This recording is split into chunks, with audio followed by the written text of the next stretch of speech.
Have you ever promised yourself you'd check your phone for just 5 minutes, only to realize an hour has disappeared? You didn't mean to scroll that long. You didn't even notice time passing. It's not weakness. It's not lack of discipline. It's design. Your brain was responding exactly as it was meant to notifications, to endless feeds, to little bursts of novelty. Now, add AI into the mix, tools that don't just show you random content, but actually learn you. They adapt, predict, and serve up exactly what you're most likely to click. That's why today, we're going to explore one of the most overlooked challenges of our time. Not the addiction to alcohol or drugs, but the subtle, creeping addiction to our devices, to social media, and increasingly, to artificial intelligence itself. But I want to be clear, AI is not a villain. It's not out to enslave us. In fact, AI may be the most powerful tool we've ever created. The danger lies not in the tool, but in unconscious use. This episode isn't about fear.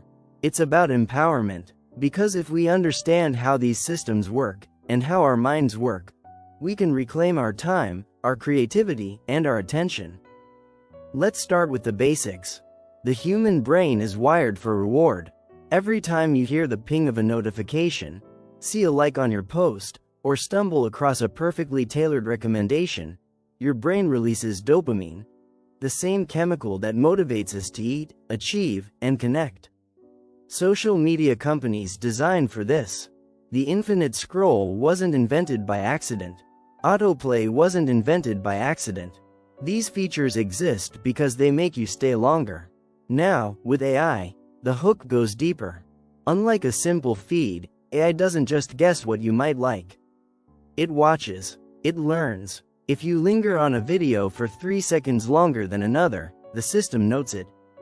If you ask ChatGPT a personal question, the system learns the kind of tone you respond to. Example: imagine you've had a rough day and ask an AI assistant something lighthearted. The system learns you prefer a soothing tone when stressed.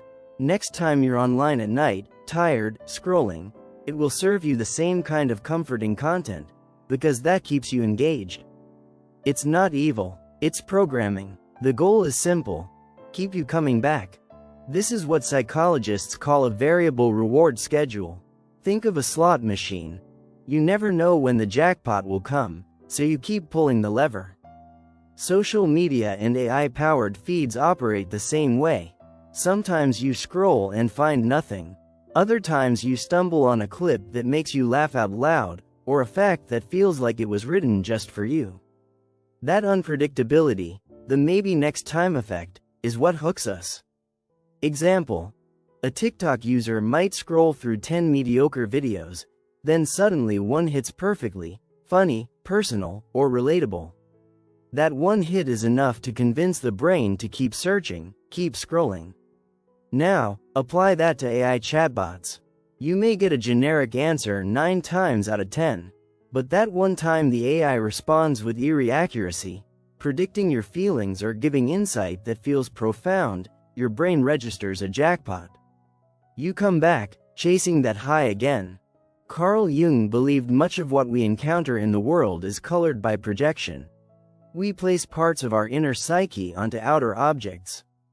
With AI, this is happening at scale. The lonely person projects companionship onto a chatbot. The overwhelmed worker projects intelligence onto a productivity AI. The aspiring artist projects creativity onto generative models. The problem isn't using these tools.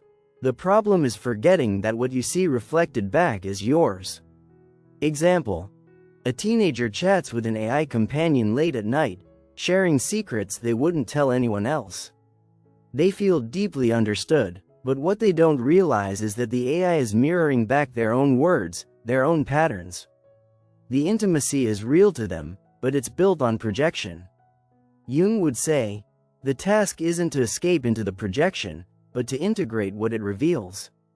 If the chatbot gives you comfort, ask, why am I not finding this comfort in myself, or in human relationships?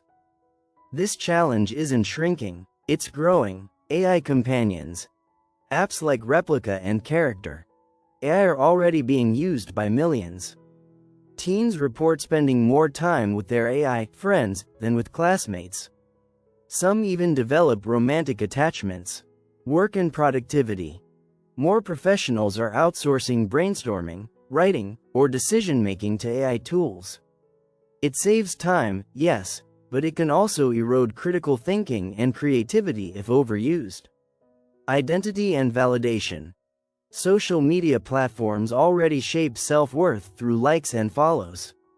With AI-curated feeds, our sense of self may become even more entangled with external validation. Example: a writer using AI for brainstorming may start to feel like their own ideas aren't good enough without the machine. Over time, the boundary between my creativity and AI's creativity blurs, leading to dependence. Let's break down the deeper costs of unconscious AI and device use. 1. Identity fragility. When self-worth is tied to numbers on a screen, every dip feels like rejection.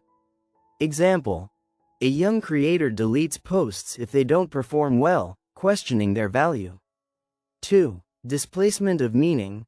Hours with AI companions or apps replace time with family, solitude, or nature.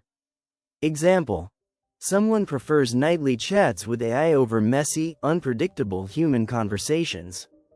3. Cognitive offloading. Outsourcing memory and ideas reduces problem-solving strength. Example: students rely on AI to summarize books, but then struggle in discussions because they never practiced deep reading. 4. Existential dependence. AI becomes the place we turn for comfort, guidance, or identity, leaving us less resilient in facing real-life discomfort. Here's the hopeful part. We are not powerless. Addiction thrives on unconsciousness. Awareness breaks the loop. 1. The mindfulness pause. Before opening an app, ask, why am I using this right now? Am I bored, lonely, curious? Example: instead of scrolling Instagram while waiting in line, you pause and realize, I'm anxious about being still. That awareness alone changes the action. 2. Shadow work with AI. Notice what you seek in AI. Validation, comfort, authority. Example: if you use AI for encouragement, ask, where can I build that encouragement into my own self-talk? 3. Boundaries and rituals. Set device-free times, mornings, meals, evenings. Example: no screens during breakfast. Instead, read a page of a book.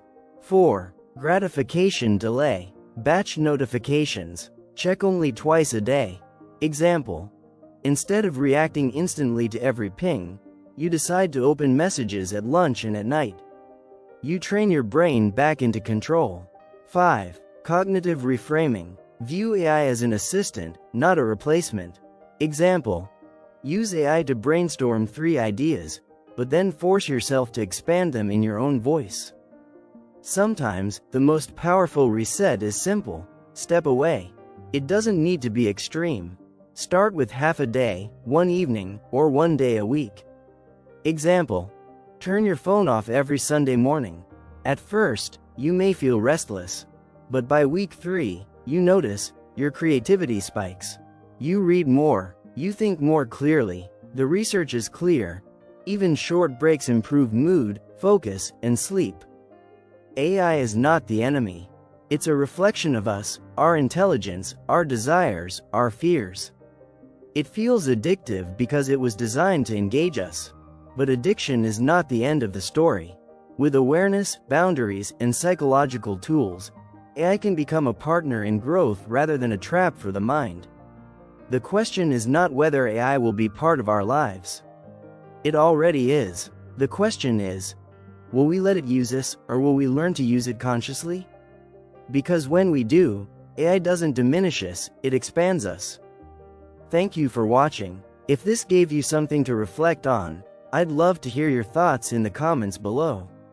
And if you'd like to continue exploring psychology, Carl Jung, and the future of AI with me, make sure to subscribe so you don't miss the next deep dive.